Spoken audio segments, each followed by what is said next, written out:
What is going on? He's in a sword fight with Blackbeard the pirate. Hey Pat, I was just testing out this virtual reality game Cash showed me. It's pretty awesome. So, Pat, I've been hearing a lot about balanced mix design.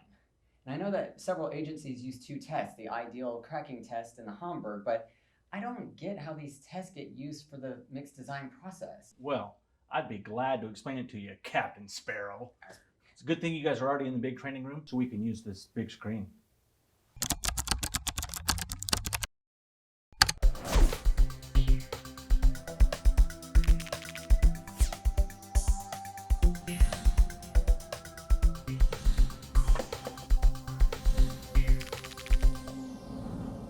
So let's talk about the AASHTO PP105, which is the balanced mix design for asphalt mixtures. It's a fairly new standard. It was just passed in 2020.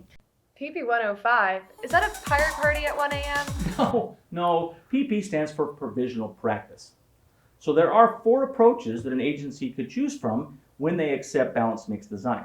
The first one is called volumetric design with performance verification.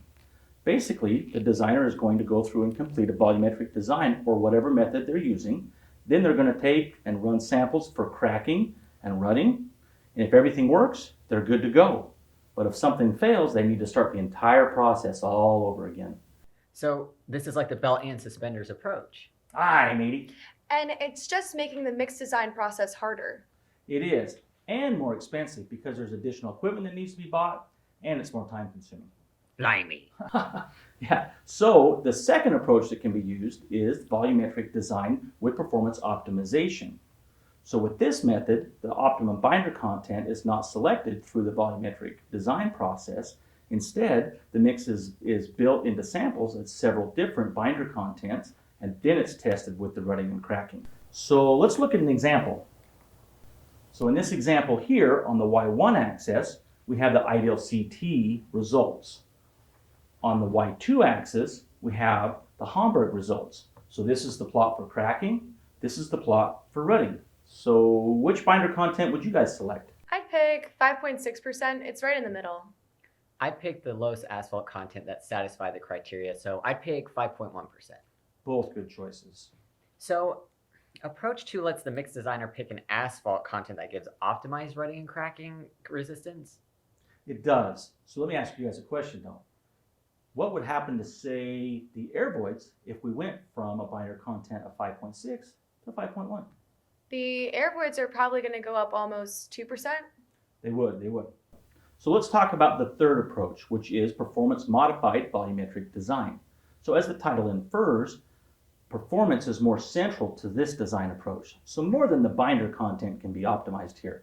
So a designer may do things like adjust the aggregate gradation or the different wrap contents or recycled materials. They may even do trial blends that have different additives or binder contents. So even though the binder can be a variable, it's not the only thing that can be optimized. So are there still volumetric requirements in approach 3? There are, but I would expect that most agencies are going to either eliminate or relax many of those volumetric approaches. What kind of criteria could be relaxed or eliminated? Oh, good question. Let's look at what they are. So there could be the consensus properties of the aggregate, the gradation, binder grades, air voids, the BMA and BFA, the dust to binder ratio, limits on different recycled contents, N initial and N max, film thickness. So in my opinion, most all of these can either be eliminated or at least relaxed. Certainly the N initial and N max based on research some 10 years ago. The other one that needs to relax is the air voids. We really need the rutting and cracking test to tell us if our mixes are going to be durable enough for our roadways. A lot of this legacy criteria, we can just let go. So, we've been through 3 of the design approaches. Get ready for the 4th one. Aye, Captain. All right, the 4th approach is performance design. Basically, we're going to allow on the rutting and cracking test to tell us if this mix meets the requirements. The designer is going to select an initial aggregate structure, binder content, and any sort of recycled materials that are there. There are no volumetric requirements with this approach at all. It seems like this approach leaves the most room for innovation, with performance driving the design. Righty-ho, me hearty. So, where does moisture damage testing come in with this approach? Oh, good question. If an agency is going to require TSR or one of the other moisture susceptibility tests, that testing would happen after the balanced mix design process has been completed. That makes sense. So we've gone through the 4 balanced mix design approaches that an agency can use according to the AASHTO PP 105. Do you guys remember what they are?